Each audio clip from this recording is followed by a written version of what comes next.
In this lesson, we're going to be talking about preparing for an investigation. The first thing that you want to make sure that you understand as you're preparing for an investigation is you want to make sure you understand the scope of the investigation. So the scope of the investigation has to do with what elements are in play, what pieces of evidence are you going to be looking for, what is going to end up helping the case to get to a point where you understand better what has happened and what's going to move the case forward towards understanding the truth of what happened.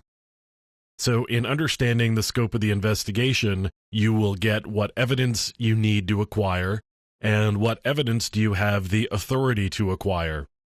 There are cases where you may find information that you don't actually have the authority to acquire and obtain. And so understanding the scope of the investigation is really important so that you know what evidence you have the authority to acquire.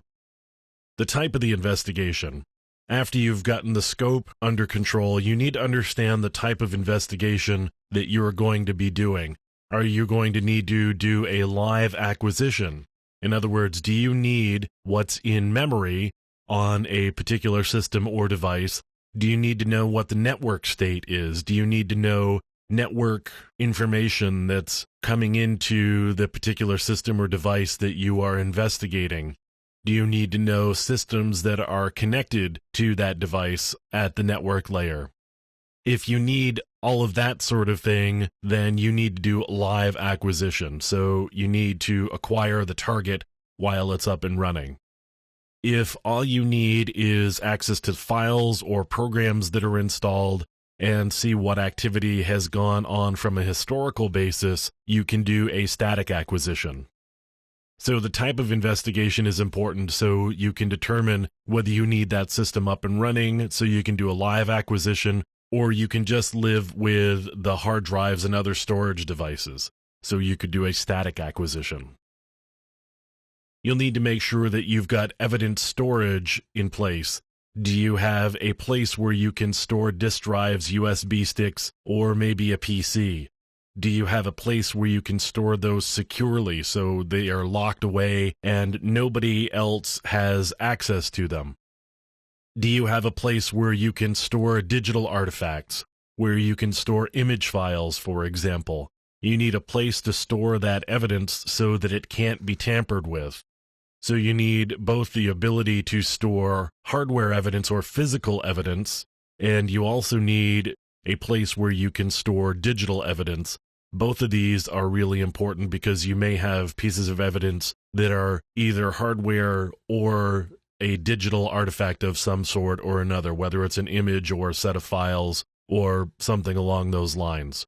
So you need to have a place where you can store these different types of evidence in a secure fashion. Along those lines, you need to make sure that you understand what the documentation is going to look like. You need to have a chain of evidence. You need to have evidence verification data for where you do have digital pieces of evidence. So you need to have hash values.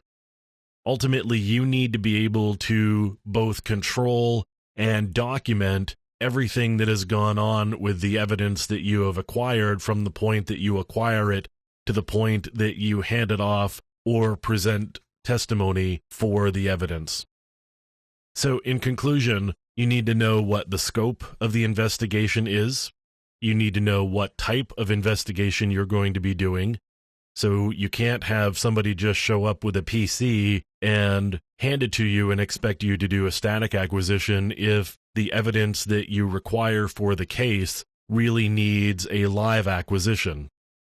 You need to make sure that you've got storage for the types of evidence that you are going to be acquiring.